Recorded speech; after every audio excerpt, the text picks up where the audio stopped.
عام طور پر مطلب جب بھی کسی سخت گیر مذہبی ریاست کے قیام کا ذکر آتا ہے نا، تو ذہن میں فوراً یہی خاکہ ابھرتا ہے کہ بھئی یہ تو محض مذہبی رہنماؤں کی کوششوں کا نتیجہ ہوگا۔ ہاں بالکل، ایک عام تاثر یہی ہے۔ لیکن ذرا اس تاریخی حقیقت پر غور کریں کہ 1979 کا جو ایرانی انقلاب تھا، جس نے جدید تاریخ کا پورا دھارا ہی بدل دیا، اس کی صف اول میں صرف علماء نہیں تھے۔ بالکل نہیں۔ مطلب وہاں کمیونسٹ، لبرل سوچ رکھنے والے یونیورسٹی کے طلباء اور بازار کے روایتی تاجر، یہ سب کے سب شانہ بشانہ کھڑے تھے۔ بظاہر تو یہ ایک ایسا اتحاد لگتا ہے جس کا کوئی منطقی جواز ہی نہیں بنتا۔ صحیح کہا، یہ واقعی تاریخ کا ایک بہت بڑا اور میں کہوں گی بہت حیران کن تضاد محسوس ہوتا ہے۔ لیکن بات یہ ہے کہ اگر ہم اس کی تہوں میں جائیں نا، تو یہ تضاد دراصل ایک انتہائی پیچیدہ اور بہت طویل جدوجہد کا نتیجہ تھا، اور اسی پیچیدگی کو سلجھانے کے لیے آج ہم اس موضوع کا ایک تفصیلی جائزہ لے رہے ہیں۔ تو چلیں اس بات کی گہرائی میں چلتے ہیں اور ذرا سمجھنے کی کوشش کرتے ہیں کہ 19ویں صدی سے لے کے آج تک ایران کا یہ ہنگامہ خیز سفر آخر کیسا رہا ہے۔ بالکل، اور آج کے اس گہرے مطالعے کے لیے ہمارے سامنے جو بنیادی ماخذ ہے وہ آروند ابراہیمیان کی بہت مشہور کتاب ہے اے ہسٹری آف ماڈرن ایران۔ اور ویسے ابراہیمیان کا اپنا پس منظر بھی تو بہت دلچسپ ہے نا؟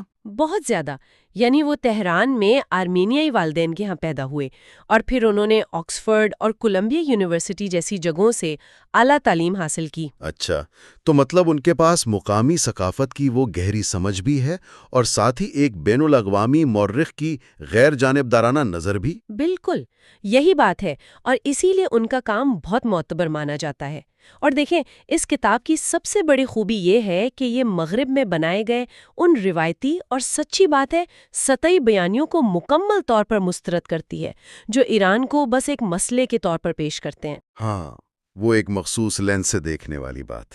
بالکل، اس کے بجائے یہ کتاب اس مقامی شناخت، ان کی ثقافتی مزاحمت اور اس نظریاتی کشمکش کو سامنے لاتی ہے جو دہائیوں سے اس معاشرے کے اندر پک رہی تھی۔ میرا تو یہ ماننا ہے کہ اگر ہم نے مشرق وسطیٰ کی موجودہ سیاست کو واقعی سمجھنا ہے تو ایران کی اس اندرونی کہانی کو سمجھے بغیر کوئی بھی تجزیہ بس ادھورا ہی رہے گا۔ تو پھر ایسا کرتے ہیں کہ شروعات وہیں سے کرتے ہیں جہاں سے جدیدیت اور روایات کے درمیان اس رسک کشی کا باقاعدہ آغاز ہوتا ہے، یعنی قاجار خاندان کا دور۔ جی، قاجار خاندان، جو 1794 سے لے کر 1925 تک چلتا ہے۔ اور میں سچ بتاؤں، کتاب پڑھتے ہوئے مجھے سب سے زیادہ حیرت اس بات پر ہوئی کہ یہ کوئی بہت جاہ و جلال والی یا بہت مضبوط قسم کی سلطنت نہیں تھی۔ بالکل نہیں۔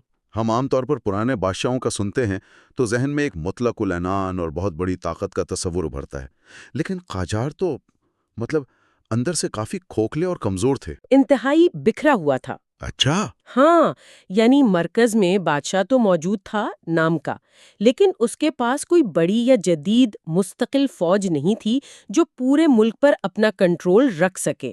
تو پھر اقتدار اصل میں کس کے پاس تھا؟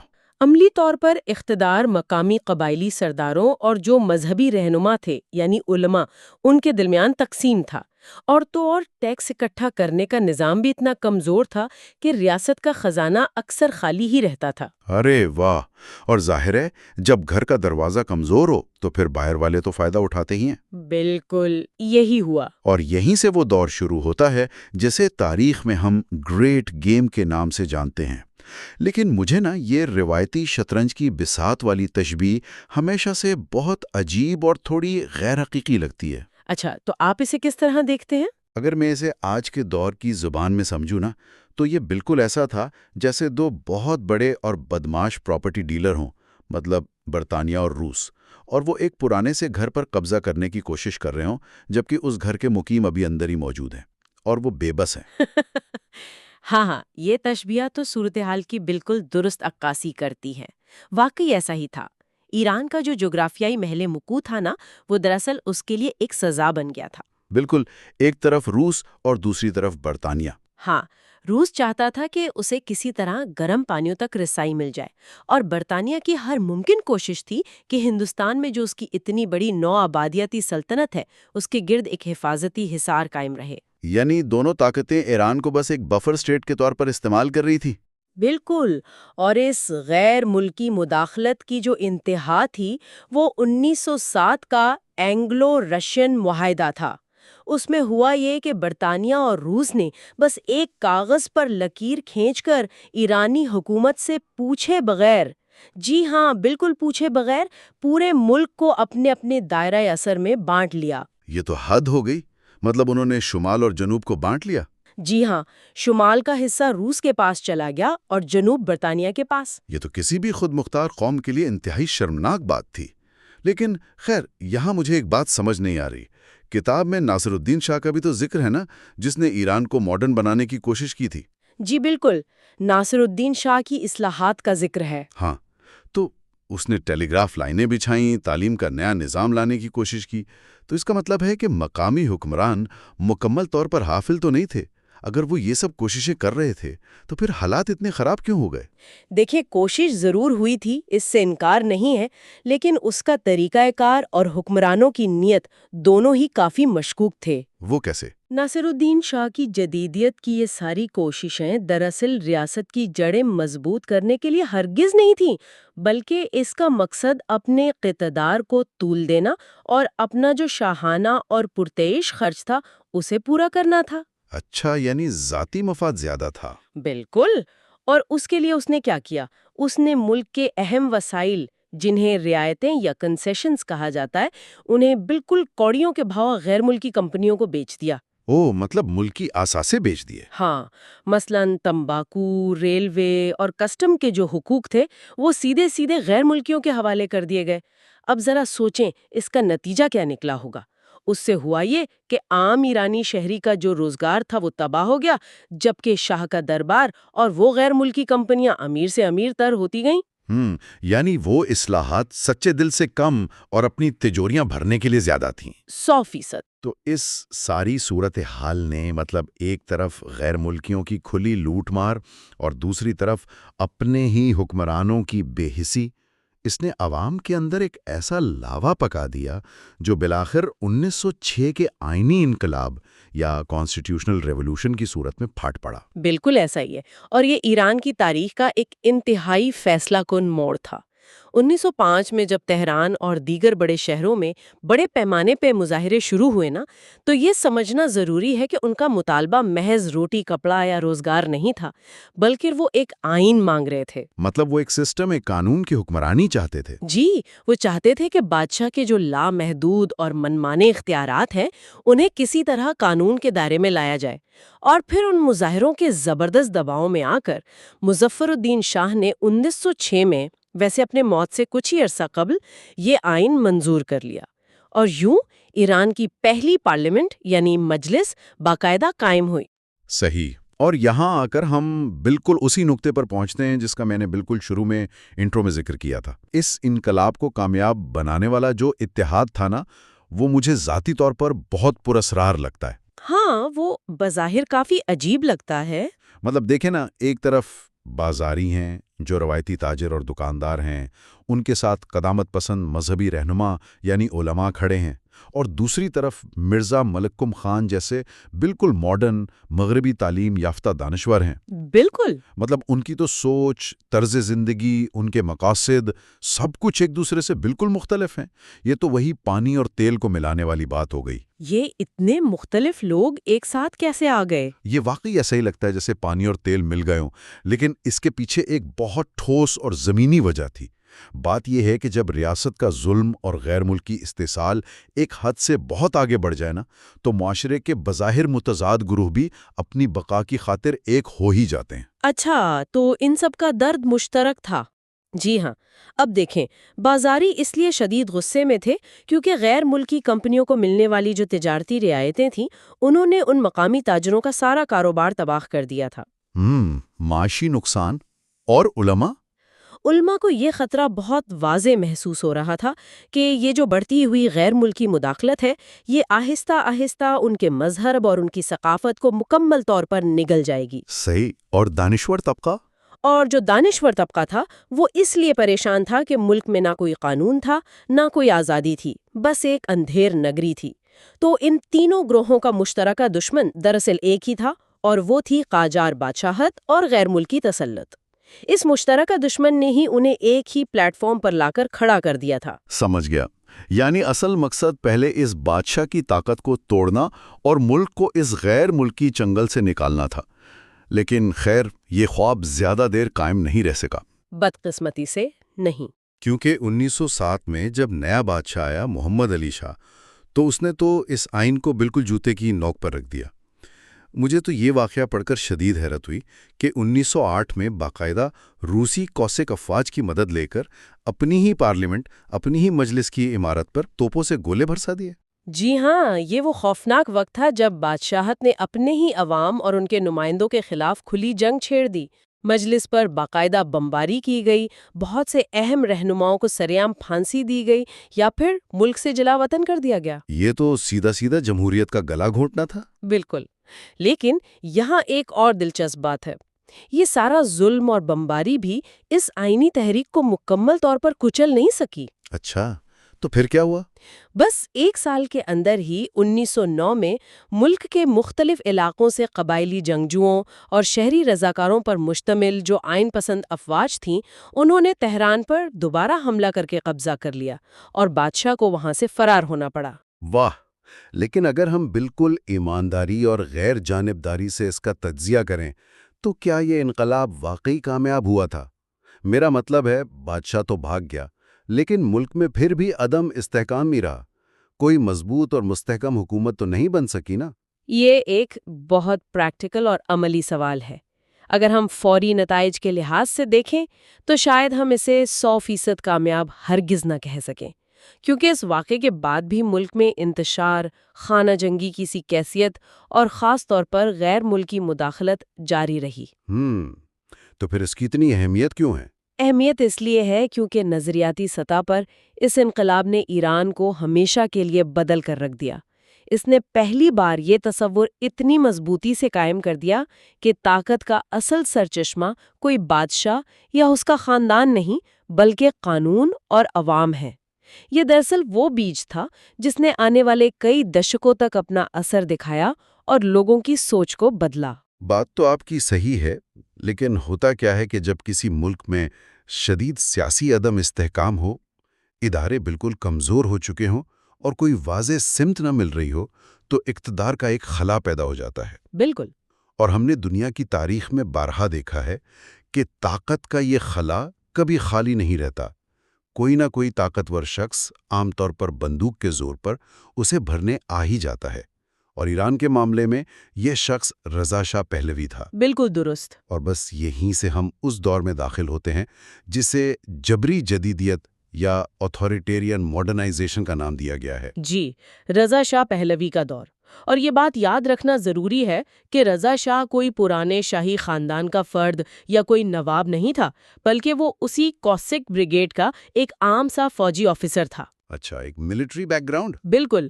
اس نے 1921 میں ایک فوجی بغاوت کے ذریعے طاقت حاصل کی اور پھر بڑی چالاکی سے 1925 تک اپنے تمام مخالفین کا مکمل صفایا کر دیا اور پھر اپنے آپ کو نیا بادشاہ، نیا شاہ ڈکلیئر کر دیا۔ تو اس کا ایجنڈا کیا تھا؟ اس کا ویژن بہت واضح اور جارحانہ تھا۔ وہ ایران کو راتوں رات ایک بہت جدید، مضبوط، مرکز والی اور طاقتور ریاست بنانا چاہتا تھا۔ اس کے لیے اس نے فوج کو جدید خطوط پر استوار کیا، بیوروکریسی کا ایک بالکل نیا نظام کھڑا کیا اور ملک کے کونے کونے میں سڑکوں اور ریلوے کا باقاعدہ جال بچھا دیا۔ ہاں، وہ ٹرانس ایرانی ریلوے کا منصوبہ۔ بالکل۔ اس کا سب سے بڑا منصوبہ ہی وہ ٹرانس ایرانی ریلوے تھا، جس نے دور دراز کے بکھرے ہوئے علاقوں کو دارالحکومت تہران سے جوڑ کر مرکز کی رٹ کو مضبوط کیا۔ یہ سب سن کر بظاہر تو بہت ترقیاتی کام لگتا ہے، لیکن اس جدیدیت کی قیمت کیا تھی؟ مطلب یہ کوئی معاشرے کا قدرتی ارتقا تو نہیں تھا نا، بلکہ ایک زبردستی مسلط کیا ہوا نظام تھا۔ ہاں، بہت زبردستی کا۔ مثال کے طور پر کتاب میں ہے کہ اس نے جدیدیت کے نام پر قبلہ اسلام کی تاریخ اور سائرس اعظم جیسے کرداروں کو بہت زیادہ ابھارا، اور دوسری طرف جو عوام کا روایتی اور مذہبی لباس تھا اس پر باقاعدہ پابندی لگا دی اور مغربی طرز کا لباس پہننا لازمی قرار دے دیا۔ جی ہاں، ہیٹ پہننا لازمی کر دیا تھا۔ یہ تو بالکل ایسا ہی تھا جیسے کسی نے یہ سوچ لیا ہو کہ بھئی اگر ہم ظاہری طور پر کپڑوں سے مغرب جیسے نظر آئیں گے تو ہم خود بخود ماڈرن اور ترقی یافتہ بھی ہو جائیں گے۔ بالکل، یہ بہت ہی سطحی سوچ تھی۔ رضا شاہ کا دراصل یہ ماننا تھا کہ مذہب اور یہ جو تمام پرانی روایات ہیں، یہ ایران کی ترقی کے راستے میں سب سے بڑی رکاوٹ ہیں۔ وہ مذہب کو پیچھے چھوڑنا چاہتا تھا۔ جی، اور اسی لیے اس نے تعلیمی نظام کو مکمل طور پر سیکولر کر دیا اور جو مذہبی رہنما تھے ان کے اختیارات انتہائی محدود کر دیے۔ اس کا طریقہ کار، جیسا کہ آپ نے کہا، بہت آمرانہ اور سخت تھا۔ وہ شاید یہ سمجھتا تھا کہ عوام جاہل ہے اور انہیں بس ڈنڈے کے زور پر ہی سیدھے راستے پر لایا جا سکتا ہے۔ اور پھر جب دوسری جنگ عظیم آئی تو اتحادیوں کے دباؤ پر اسے بلاخر جانا پڑا اور پھر اس کا بیٹا محمد رضا شاہ پہلوی اقتدار میں آ گیا۔ بالکل۔ جس اصلاحاتی پیکج کا اعلان کیا گیا جسے ہم سفید انقلاب یا وائٹ ریولوشن کہتے ہیں۔ جی، وائٹ ریولوشن۔ اب اس میں زمینوں کی تقسیم اور خواتین کو ووٹ کا حق دینے جیسی باتیں شامل تھیں۔ اب اگر ہم اسے آج کے دور سے دیکھیں تو بظاہر تو یہ بہت زبردست، ترقی پسندانہ اور لبرل قدم لگتا ہے، تو پھر یہ اتنا بری طرح ناکام کیوں ہوا؟ عوام اس سے خوش کیوں نہیں تھے؟ یہ وہ مقام ہے جہاں ہمیں نہ ایک حکومتی پالیسی اور اس کے جو اصل زمینی حقائق ہوتے ہیں ان کے درمیان کے فرق کو بہت غور سے سمجھنا ہوگا۔ دیکھیں، سفید انقلاب کا جو سب سے اہم اور مرکزی جز تھا وہ زمینوں کی تقسیم یا لینڈ ریفارم تھا۔ مقصد تو غریبوں کو زمین دینا تھا نا؟ ہاں، مقصد بظاہر یہی تھا کہ بڑے بڑے زمینداروں سے زمین لے کر غریب کسانوں کو دے دی جائے تاکہ معاشرے میں ایک نیا اور خوشحال متوسط طبقہ پیدا ہو۔ لیکن اس کا جو میکانزم بنایا گیا وہ انتہائی ناقص اور نامکمل تھا۔ وہ کیسے؟ ہوا یہ کہ غریب کسان کو کاغذوں میں زمین تو مل گئی، لیکن کھیتی باڑی کرنے کے لیے جو دیگر بنیادی چیزیں چاہیے ہوتی ہیں، مثلاً بیج، کھاد، پانی کے حقوق اور ٹریکٹر وغیرہ، ان چیزوں کے لیے حکومت نے کوئی مالی امداد یا سستے قرضے کا کوئی نظام ہی نہیں بنایا۔ میں سمجھ گیا۔ مطلب یہ تو بالکل ایسا ہی ہے نا کہ آپ کسی کو ایک گاڑی تحفے میں دے دیں لیکن اس غریب کے پاس اس میں پیٹرول ڈلوانے کے پیسے ہی نہ ہوں تو وہ گاڑی کس کام کی؟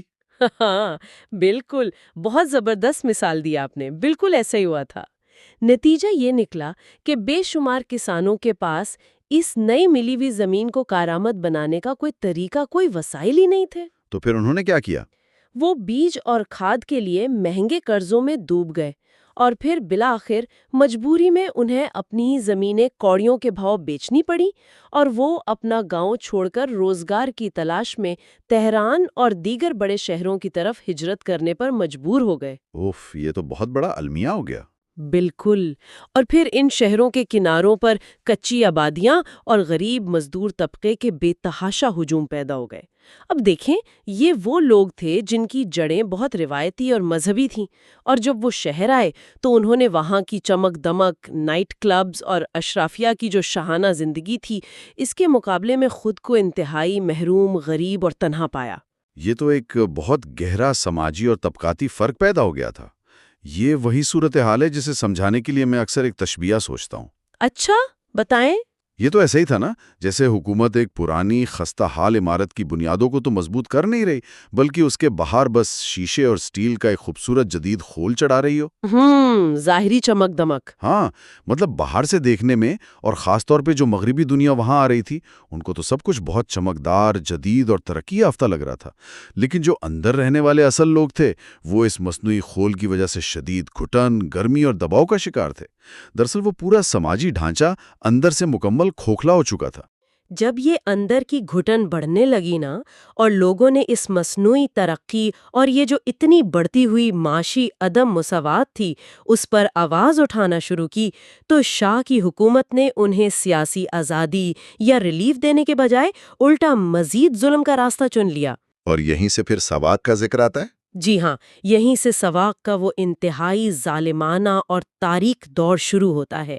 ساواک دراصل شاہ کی خفیہ پولیس تھی جسے خاص طور پر امریکہ اور اسرائیل کی انٹیلیجنس ایجنسیوں نے ٹریننگ دی تھی۔ تو ان کا کام صرف اپوزیشن کو ختم کرنا تھا؟ بالکل، اس کا واحد کام ہر قسم کی سیاسی مخالفت کو بے دردی سے کچلنا تھا۔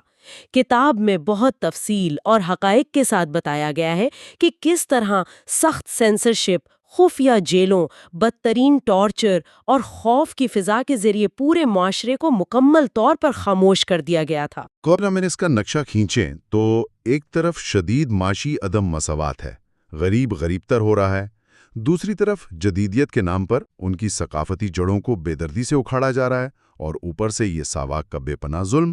یہ تو واقعی ایک ایسا پریشر کوکر بن چکا تھا جس کی سیٹی کو زبردستی بند کر دیا گیا ہو۔ بالکل، اور ایسے پریشر کوکر نے تو پھر پھٹنا ہی ہوتا ہے۔ ہاں، اور پھر 1978 اور 79 میں وہ زبردست دھماکہ ہوا جس نے صرف ایران کو نہیں بلکہ پوری دنیا کو ہلا کر رکھ دیا۔ مطلب ہم کہہ سکتے ہیں کہ محمد رضا شاہ کی اپنی جابرانہ پالیسیوں نے ہی دراصل اس بارود کو چنگاری دکھائی۔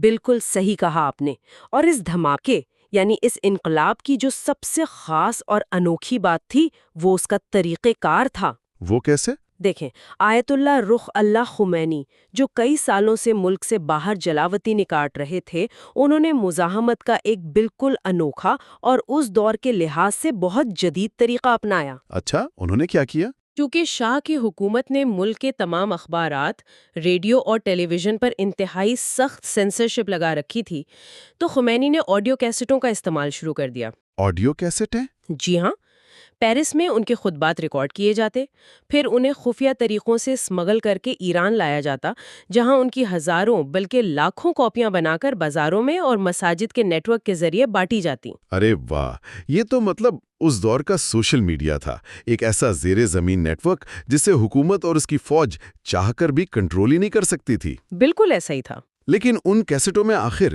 ان کا پیغام کیا ہوتا تھا جس نے لوگوں پر اس قدر جادوئی اثر کیا؟ ان کا جو پیغام تھا وہ بہت ہوشیاری اور گہری سمجھ کے ساتھ تیار کیا گیا تھا۔ وہ اس میں صرف خالص مذہبی باتیں نہیں کر رہے تھے۔ تو پھر کیا تھا ان میں؟ وہ شاہ کی آمریت، شاہی خاندان کی بے پناہ کرپشن، ملک میں پھیلی ہوئی معاشی ناانصافی، اور سب سے بڑھ کر ایران میں جو امریکی مداخلت تھی اس پر انتہائی سخت تنقید کرتے تھے۔ یعنی وہ ہر طبقے کی دکھتی رگ پر ہاتھ رکھ رہے تھے۔ بالکل، یہ ایک ایسا جامع بیانیہ تھا جس میں اس بے زمین غریب کسان کا درد بھی شامل تھا، بازاری تاجر کا معاشی غصہ بھی تھا، اور جو بائیں بازو کے کمیونسٹ دانشور تھے ان کی سامراجی مخالفت بھی اسی میں شامل ہو گئی تھی۔ اچھا، تو یہ وجہ تھی؟ جی، اور یہی وہ اصل نقطہ ہے جس کی وجہ سے ہم نے ایک بار پھر بالکل 1906 کی طرح وہ عجیب و غریب اتحاد دیکھا۔ کمیونسٹ، لبرل طلباء، تاجر اور علماء، یہ سب کے سب اپنے تمام تر اختلافات بھلا کر شاہ کو ہٹانے کے ایک ہی مشترکہ مقصد پر متفق ہو گئے۔ پھر تو 1978 میں جو مظاہرے شروع ہوئے، مارشل لاء لگا، سڑکوں پر گولیاں چلیں، لیکن اس ساری خون ریزی نے لوگوں میں خوف پھیلانے کے بجائے ان کے ارادوں کو مزید فولادی کر دیا۔ بالکل، خوف ختم ہو چکا تھا۔ اور بالآخر جنوری 1979 میں شاہ کو ملک سے فرار ہونا پڑا، اور فروری میں آیت اللہ خمینی کی شاندار واپسی ہوئی۔ لیکن یہاں سے ایک نیا اور میں سمجھتا ہوں بہت اہم سوال جنم لیتا ہے۔ جی، پوچھے۔ ہم نے ابھی تفصیل سے ڈسکس کیا کہ یہ انقلاب تو بہت سے مختلف گروہوں کی ایک مشترکہ کوشش تھی، تو پھر یہ اتنی جلدی فوری طور پر ایک سخت گیر مذہبی ریاست یعنی جسے ولایت فقیہ کا نظام کہتے ہیں، اس میں کیسے تبدیل ہو گیا؟ یہ سارا میکینزم کیسے کام کر رہا تھا؟ اسے اگر ہم آسان الفاظ میں سمجھیں نا تو ولایت فقیہ کا جو بنیادی تصور ہے وہ یہ ہے کہ کسی بھی اسلامی معاشرے میں جو اعلیٰ ترین سیاسی اور قانونی اختیار ہے اور جو حتمی رہنمائی ہے وہ ایک انتہائی عالم اور پارسا اسلامی قانون دان یعنی فقیہ کے پاس ہونی چاہیے۔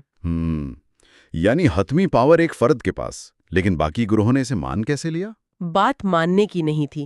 جب شاہ کا وہ پورا ریاستی اور سیکیورٹی کا نظام گرا تو اس وقت ملک میں کوئی بھی منظم گراؤنڈ لیول کا ادارہ یا پارٹی نہیں بچی تھی سوائے مساجد اور ان علماء کے وسیع مذہبی نیٹ ورک کے۔ ان کے پاس عوام تک براہ راست پہنچنے کا ذریعہ تھا۔ اچھا، تو تنظیم ان کے پاس سب سے بہتر تھی۔ بالکل، اور پھر انقلاب کے فوراً بعد ایک ریفرینڈم کروایا گیا جس میں عوام نے بہت بھاری اکثریت سے اسلامی جمہوریہ کے حق میں ووٹ دے دیا۔ اس نئے آئین کے تحت گو کہ ملک میں ایک باقاعدہ منتخب پارلیمنٹ اور صدر کا عہدہ موجود تھا، لیکن جو حتمی ویٹو پاور تھی اور خاص طور پر تمام مسلح افواج اور عدلیہ کا کنٹرول وہ سپریم لیڈر یا ولی فقیہ کے پاس ہی رکھ دیا گیا۔ صحیح، تو اقتدار اصل میں وہاں مرتکز ہو گیا، اور پھر اس نئی حکومت نے آتے ہی بین الاقوامی سطح پر ایک ایسا زلزلہ برپا کیا جس کے جھٹکے میرا خیال ہے آج تک محسوس کیے جا رہے ہیں۔ آپ سفارت خانے والے واقعے کی بات کر رہے ہیں نا؟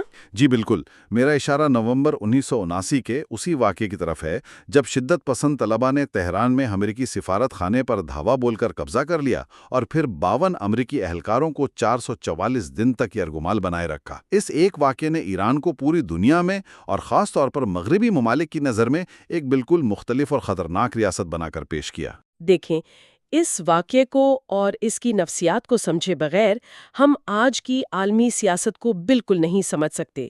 وہ سفارت خانے پر قبضہ کرنا محض کوئی وقتی یا جذباتی ہنگامہ نہیں تھا۔ تو اس کے پیچھے کیا خوف تھا؟ دراصل ایرانی عوام اور رہنماؤں کے ذہنوں میں 1953 کی وہ امریکی اور برطانوی خفیہ ایجنسیوں کی کروائی ہوئی بغاوت بالکل تازہ تھی، جب انہوں نے ایران کے اس وقت کے جمہوری اور منتخب وزیر اعظم محمد مصدق کا تختہ الٹ کر شاہ کو دوبارہ مسلط کیا تھا۔ اوہ، تو انہیں لگا کہ تاریخ دہرائی جائے گی۔ بالکل، ایرانیوں کو شدید ڈر تھا کہ امریکہ اسی سفارت خانے کو استعمال کر کے ایک بار پھر کوئی بغاوت نہ کروا دے اور انقلاب کو ختم نہ کر دے۔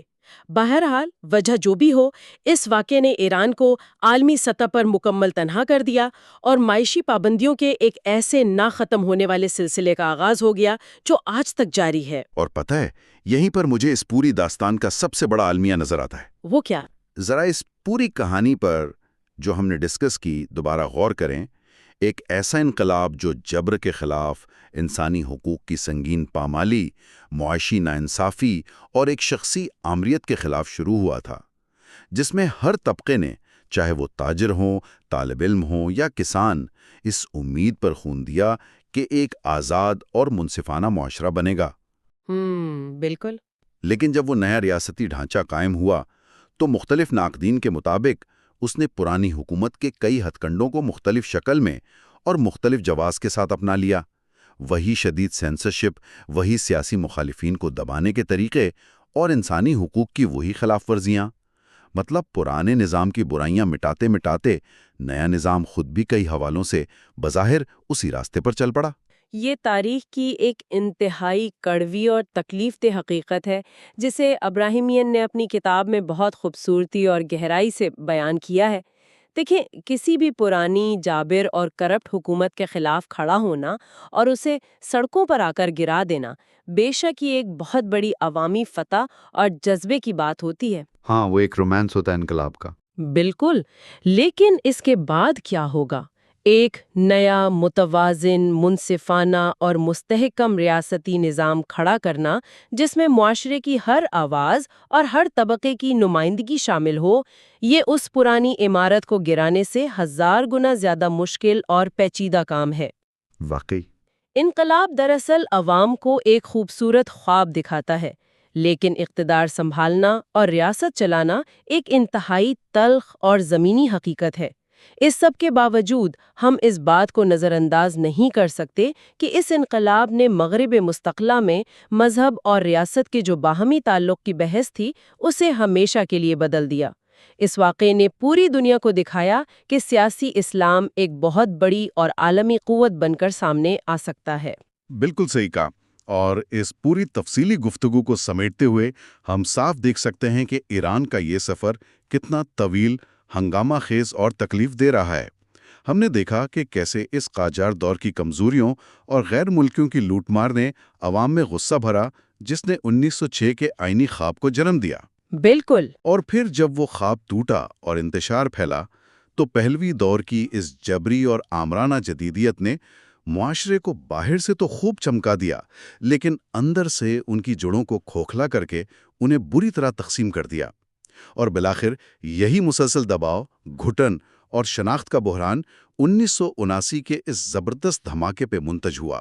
اور جیسا کہ ہم نے بالکل شروع میں ذکر کیا تھا نا، یہ سب باتیں صرف کسی گزرے ہوئے کل کی یا پرانی کتابوں کی کہانی نہیں ہے۔